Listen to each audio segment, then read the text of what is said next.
কল্পনা করেন এই জুলাই সনদটা নাই, যদি না হইতো রাষ্ট্রপতি আদেশ দিতে পারে না, আপনি কল্পনা করেন চক্ষু বন্ধ করে এটা নাই, ঠিক আছে, এটা নাই, তাহলে আপনি নির্বাচন করছেন কি হিসাবে? সালাউদ্দিন সাহেব একজন চৌকস লোক। আমি তো ওনারে আজকে কোথায় জানি প্রস্তাব দিলাম যে উনি খুব চৌকস, উনি যোগ্য, আনডাউটেডলি উনি লয়ের ছাত্র, তারপরে উনি পার্লামেন্টের মেম্বার এ পর্যন্ত চতুর্থবার হইলেন, তারপরে উনি প্রতিমন্ত্রী ছিলেন, উনি প্রধানমন্ত্রী এপিএস ছিলেন, উনি প্রধানমন্ত্রীর আজকের প্রধানমন্ত্রীর টিচারও ছিলেন, এবং আজকে পার্লামেন্টারে যেভাবে টানতেছেন, আমি ওনার ভুল শুদ্ধের বিতর্কে যাচ্ছি না, কিন্তু যেভাবে টানতেছেন সেই হিসাবে তাকে আজকে 4 নম্বর সিটে বসেন, কিন্তু প্রধানমন্ত্রীর সাথে তার তাৎক্ষণিক মানে প্রতি মুহূর্তে কথা বলা দরকার, সেই হিসাবে তাকে পাশে বসানো উচিত। বলতে পারেন ব্যত্যয় ঘটে, ব্যত্যয় কিছু আসে যায় না, আমাদের দেশটা ভালো চলা দরকার।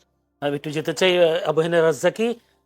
যদি সালাউদ্দিন আহমেদ তিনি সংসদে একটি অনুচ্ছেদ বলেছেন, তিনি সংবিধানের 72 ও 73 অনুচ্ছেদ উল্লেখ করে বলেছেন রাষ্ট্রপতি প্রধানমন্ত্রীর লিখিত পরামর্শ অনুযায়ী জাতীয় সংসদের অধিবেশন আহ্বান ও ভাষণ প্রদান করেছেন, যা সংবিধান সম্মত, কিন্তু সংবিধান সংস্কার পরিষদের ক্ষেত্রে এমন কোনো সুস্পষ্ট সাংবিধানিক কাঠামো বর্তমানে বিদ্যমান নেই। তিনি এই কথা বলেছেন। তার মানে সংবিধান সংস্কার পরিষদ তিনি এটা হচ্ছে সংবিধান বহির্ভূত, সংবিধানের বাইরে তারা যেতে চান। ধন্যবাদ আপনাকে এবং আমার বিজ্ঞ বড় ভাই রিপন ভাই। আইনে বিজ্ঞ না, না আলোচক হিসাবে বিজ্ঞ। তো শুভেচ্ছা এবং আপনার চ্যানেল এর দর্শক শ্রোতা।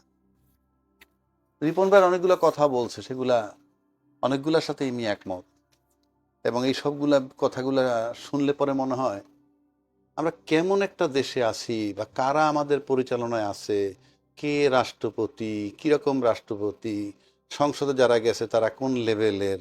আমরা অতীতে দেখছি, আমরা যতই আমি আওয়ামী লীগের বিরোধী থাকি বা জামাতের বিরোধী থাকি বা বিএনপির বিরোধী থাকি, দ্যাট ইজ পক্ষে থাকি বা পক্ষে থাকি, কিন্তু আমি দেখছি আপনি ধরেন মওদুদ আহমেদের মতো একজন পার্লামেন্টেরিয়ান, আপনি সুরঞ্জিত সেনগুপ্ত, ইভেন তোফায়েল আহমেদ, আপনি কি বলে এই জমিরুদ্দিন সরকার সাহেবের মতো লোক, ইভেন সাকা চৌধুরী, এই যে লোকগুলো ছিল, যাদের কার কি অপরাধ কার বিচার এটা অন্য চ্যাপ্টার, কি জাদরেল লোক ছিল, সেই পার্লামেন্টের দিকে এখন আমি তাকাই, আমার কষ্ট হয়। কারা যাচ্ছে, কি বলছে, শিক্ষিত অশিক্ষিত নিয়ে আমি বিবেচনায় নিচ্ছি না। সেখানে তো অভিজ্ঞ স্বরাষ্ট্রমন্ত্রীর না, মতো না, সারাদিন আহমেদও অভিজ্ঞ আছেন। না থাকুক, অভিজ্ঞতা আপনি না থাকুক, কিন্তু আলটিমেটলি আপনি ভুল বলতে পারেন, অ্যাড্রেসিং এ ভুল হইতে পারে, যখন আপনি সাবমিশন রাখতেছেন তখন রাখতেছেন কি, সেগুলা দেখবার বিষয়। যেমন ধরেন সালাউদ্দিন সাহেব একজন চৌকস লোক।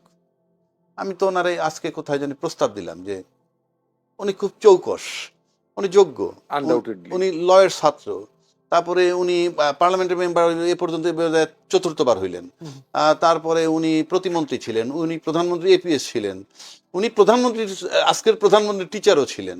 না না, এটা এরকম টিচার বলতে কি, টিচার বলতে না না, এটা ঠিক না। যাই হোক হইতে পারে, আমরা যেটা জানছি না, না, এটা টিচার বলতে আমি ওই কোনো নেগেটিভ অর্থে না, না না থাকতে পারে, যেহেতু তার আত্মীয় বটে, তাদের না, না ওটাও না, আত্মীয় না আমি যতটুকু জানি। না। তো যাই হোক, তারপর সে স্ট্যান্ডিং কমিটির মেম্বার এবং প্রতিমন্ত্রী ছিলেন, ওই হিসেবে উনি যোগ্য, এবং আজকে পার্লামেন্টারে যেভাবে টানতেছেন, আমি ওনার ভুল শুদ্ধের বিতর্কে যাচ্ছি না, কিন্তু যেভাবে টানতেছেন সেই হিসাবে তাকে আজকে 4 নম্বর সিটে বসেন, কিন্তু প্রধানমন্ত্রীর সাথে তার তাৎক্ষণিক মানে প্রতি মুহূর্তে কথা বলা দরকার, সেই হিসাবে তাকে পাশে বসানো উচিত। বলতে পারেন ব্যত্যয় ঘটে, ব্যত্যয় কিছু আসে যায় না, আমাদের দেশটা ভালো চলা দরকার, এটা একটা দিক।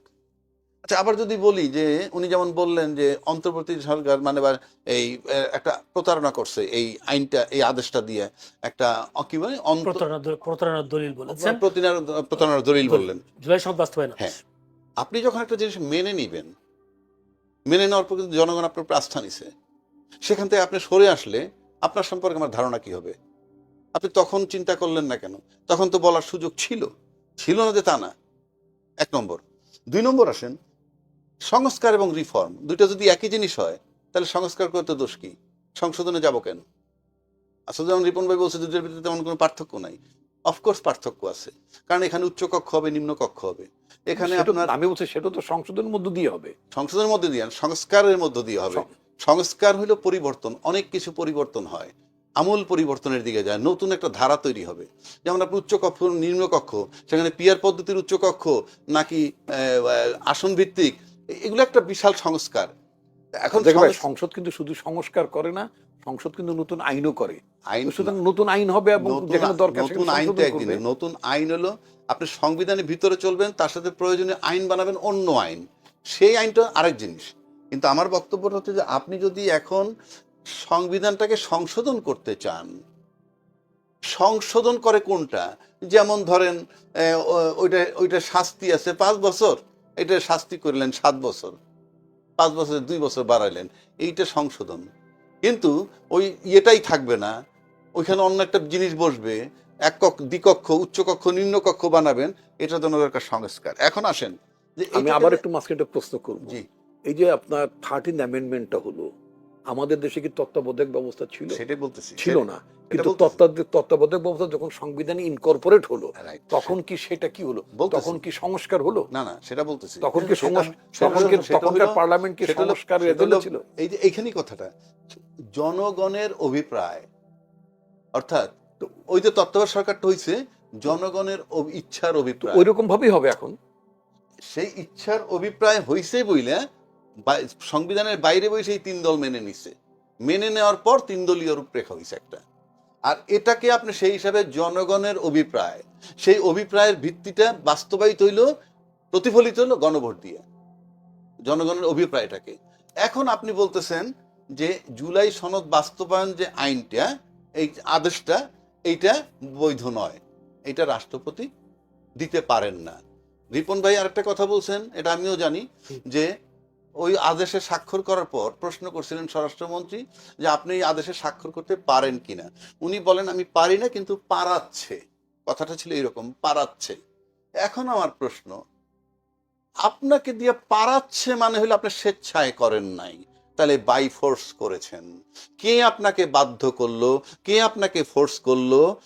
এটা একেবারে একটা বিশাল তদন্ত দরকার, এবং একটা ক্রিমিনাল অফেন্স করছেন, যেই করে থাকুন, নাম্বার 1। নাম্বার 2, উনি শপথ নিছেন রাগের, অনুরাগের, বিরাগের বশবর্তী হয়ে আমি কিছু করব না, সব কিছুর ঊর্ধ্বে থেকে আমি করব। তা আপনি তো রাগ, অনুরাগ, ভয়, ভীতির ঊর্ধ্বে থাকার কথা। আপনি তাহলে কোথায় ভয় পেয়েছিলেন? আর ভয় পেয়ে করলে আপনার উপরে দেশ দায়িত্ব দিবে কেন রাষ্ট্রপতির? আপনি কি হিসাবে রাষ্ট্রপতির দায়িত্ব নিছেন? আপনাকে যদি প্রেশার দিয়ে করানো যায়, আপনি তো এই রাষ্ট্রপতি পদে আপনার নিজেরই থাকা উচিত নয়। ভেরি সিম্পল কোশ্চেন আমার, আপনার নিজেরই থাকা উচিত না। কারণ আপনি ভয় ভীতির ঊর্ধ্বে থাকতে পারেন, you don't have the right to take the position of president, rather you are to quit it. Very simple. কারণ একটা রাষ্ট্র, এটা তামাশা না, এটা কোনো ক্লাব সমিতি না। এইবার আসেন জুলাই সনদ। আপনি তর্কের খাতে আমি ধরিলাম সহজ ভাষায়, এই হলো জুলাই সনদের ভিত্তি, মানে জুলাই সনদের আদেশ। কল্পনা করেন এই জুলাই সনদটা নাই, যদি না হইতো, রাষ্ট্রপতি আদেশ দিতে পারে না, আপনি কল্পনা করেন চক্ষু বন্ধ করে এটা নাই, ঠিক আছে, এটা নাই, তাহলে আপনি নির্বাচন করছেন কি হিসাবে? আপনি এই সংসদ ভেঙে যাওয়ার পর নির্বাচন হবে 90 দিনের মধ্যে, আপনি 2026-এর ফেব্রুয়ারিতে নির্বাচনটা করলেন কি হিসাবে? এটা নাই মনে করেন, এই আদেশটা নাই, আপনি নির্বাচন করলেন কিভাবে? এই আদেশ দিয়ে তাদেরকে বাঁচানো হয়েছে কেন আমি বলি, এই আদেশে আছে নির্বাচন সম্পর্কে 2-এর নিয়ম, সংসদ নির্বাচন অর্থ এই আদেশ জারির অব্যাহতির পরে অনুষ্ঠিত জাতীয় সংসদের সাধারণ নির্বাচন। এই আদেশ হওয়ার পর যে সংসদ নির্বাচন হবে সেটার কথা বলা হয়েছে, আপনাদেরকে বাঁচাই দিছে। আপনি সংবিধানে নাই, সংবিধান মোতাবেক নির্বাচন হয় নাই। সংবিধান মোতাবেক নির্বাচন হওয়া উচিত ছিল 8 অগস্ট 2024-এ, ওত নেওয়ার পর 7 নভেম্বর 2024-এর মধ্যে নির্বাচন হওয়ার কথা।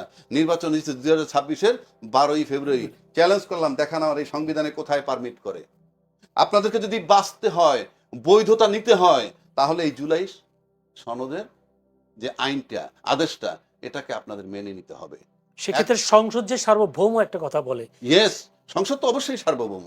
এই যে গণভোট হয়েছে, এই গণভোটটাই তো আইন হয়ে যাবে না, এই গণভোটটা তো আইন হয়ে যাবে না, বাট গণভোট হইল জনগণের রিফ্লেকশন, সেইটার আলোকে এইটাকে সংসদে ঢুকাবে, ঢুকে আপনি এটাকে একটা সংস্কারের মাধ্যমে আইনি একটা রূপ দিবেন।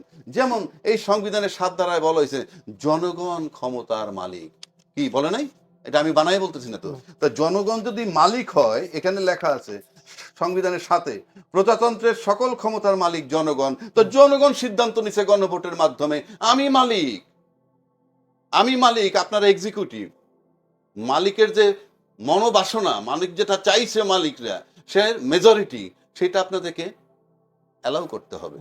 এখন আপনি সংসদ এই তারপর আসেন পরিষদ, ওত নিতে বলছে 2টা, এটার ভিতরে লেখা আছে আপনি 2টা ওত নেবেন, এবং শেষে সংযোগ করে দেওয়া হয়েছে শপথের ভাষা কি হবে। আপনি জেনে শুনে মেনে আসছেন, এটা তো কিছুই করলেন না। তাহলে এটা আপনি করলেন কি, যে আমি 2/3 মেজরিটি পাওয়ার পর, আমরা যে কাল ধরে 55 বছরে যাবত দেখে আসছি, যে দল 2/3 মেজরিটি পেয়ে যায় সেই আইনের ঊর্ধ্বে উঠে যায়। আপনি লিখে রাখেন 100% আইনের ঊর্ধ্বে, 100%। বাংলাদেশে যারা 2/3 মেজরিটি পাইছে, সে ব্যক্তি তো আইনের ঊর্ধ্বেই, তাদের আত্মীয় স্বজন গোষ্ঠী জ্ঞাতি, তার গাড়ির ড্রাইভার পর্যন্ত আইনের ঊর্ধ্বে উঠে যায়।